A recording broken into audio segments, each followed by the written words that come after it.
इतनी बड़ी कर लोग कभी देखते ही नहीं ना हुआ कि एक बार गए बहुत छोटे बन गए। इस बार जाइएगा मोहल्ला में शोएब भाई की, हाँ, तो हाँ, ये इंशाल्लाह। दिखाएंगे, आपको घुमाएंगे, दिखाएंगे बहुत। जो वादी साहब मेरा इसको आदित्य अच्छा राशि। बताते, चलो ले चले आप लोग को रिश्तेदार। थोड़ा टेंशन कम रहेगा। अच्छा अच्छा। हाँ हम हट जा रहे हैं शोएब भैया। राशिद लोग रिश्तेदार राशिद रिजवी जाते नहीं ना। राशिद रिजवी ने हमारे खिलाफ मुकदमा किया हुआ था। मतलब की बात हमारी ड्रेस वाली थी बिना कपड़े नहीं ड्रेस वाली नहीं, सर मुड़ाने वाली। कोई रिश्तेदार में एक दूसरे को पहचानता है नहीं जानता है। राशिद पहले हम लोगों के साथ मैचेस खेलते थे। हाँ हर उन्होंने जगह पहले जो है वो जहाँ फोन करो वहाँ पहुँचे राशिद।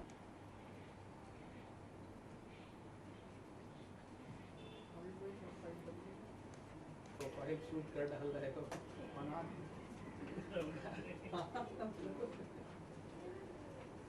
ये वकील ने लिखा था वो लेटर, तब वो चले गए।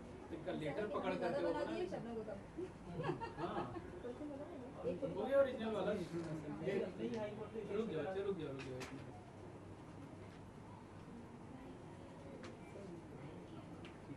ये तो बनारस में यहाँ थे ना होटल में, उनका वो लोकल वाला वो जानता है, तो वो आया मिलने। और भी लोग जो छोड़ने वाले हैं भैया, वो अब नहीं कर सकते काम। अगर क्या बात कर रहे हो यार, तुम रिलेशन में जो है कौन सा काम होता है। एक मिनट पकड़े हो तो ऐसे लाइट दिखाना है थोड़ा सीधे बैठिए आरिफ भाई जरा। हाँ ऐसे बीच में दोनों लोग हाथ पकड़ कर जी भाई।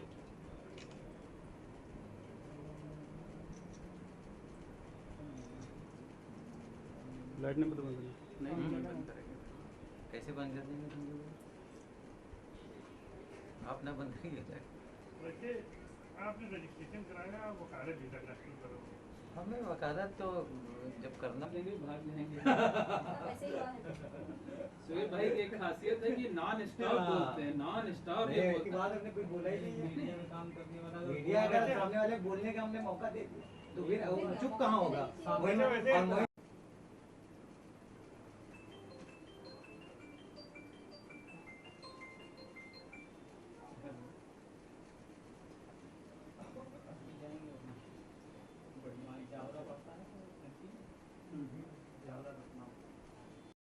ये बताएं शहर जी की जो शबनम का प्रकरण था अमरोहा के बावनखेड़ा गांव का, जिसमें उसे फांसी की सज़ा हो गई है, उसको किस आधार पे कब आपने राज्यपाल को पत्र लिखा था और अब उसमें पत्र का क्या जवाब आया है, और इस हिसाब से आपको क्या उम्मीद है कि शबनम को क्या रिलीफ मिल सकती है? देखिए, जब ये मामला बड़ा मेरे संज्ञान में आया, मैंने देखा, न्यूज़ भी देखी, टीवी में भी देखा, तो मुझे ऐसा फील हुआ कि जब हिंदुस्तान के इतिहास में कभी ऐसा नहीं हुआ कि किसी महिला को फांसी हुई हो। तब मैंने माननीय राज्यपाल महोदय को इस पे एक पत्र लिखा। तो मेरे पत्र पे 23 दिनांक 23/2/2021 को मैंने पत्र लिखा, तो उस पर अब जवाब आया मुझे। जब अब जवाब रिसीव हुआ तो रिलीफ था, उसमें अच्छा खासा रिलीफ दे दिया है उन्होंने। प्रमुख सचिव कारागार को उन्होंने डायरेक्शन दे दिया है, इस पर ऑर्डर कर दिया है, उसको डिसाइड करने, विधि के अनुसार उसे डिसाइड करने का आदेश दे दिया है। तो ये एक बड़ा अचीवमेंट था और मुझे बहुत खुशी है कि मैं सक्सेस हो पाई, कामयाब हो पाई किसी लेडीज़ को न्याय दिलाने में। न्याय देखिए, प्रक्रिया ये है कि जब नहीं हुई है आज तक ऐसी चीज़ें, तो होना भी नहीं चाहिए। और फांसी क्या है कि किसी को ज़िंदगी का सवाल है, जान का सवाल है। कहाँ बंद है आखिर? ये बरेली जेल में बंद है। तो क्या तर्क आपने दिया था? उसका एक बच्चा है और क्या है पूरा मामला, किस आधार पर आपने मांग की फिर दी?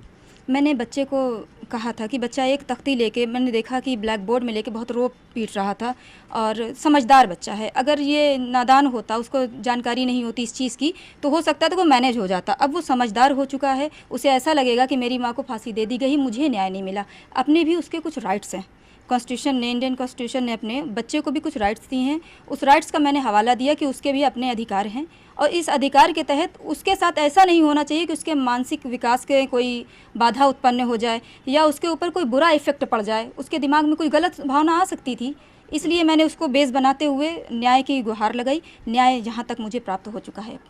क्या लगता है कि लांछन कोई लगाएगा उसके बच्चे पर, ये सब भी प्रभाव पड़ सकता है? ये मैंने इस चीज़ को मेंशन किया है कि कल को बच्चे पे लांछन लगाया जाएगा, लोग ताने मसले करेंगे, तो वो जी नहीं पाएगा चैन से।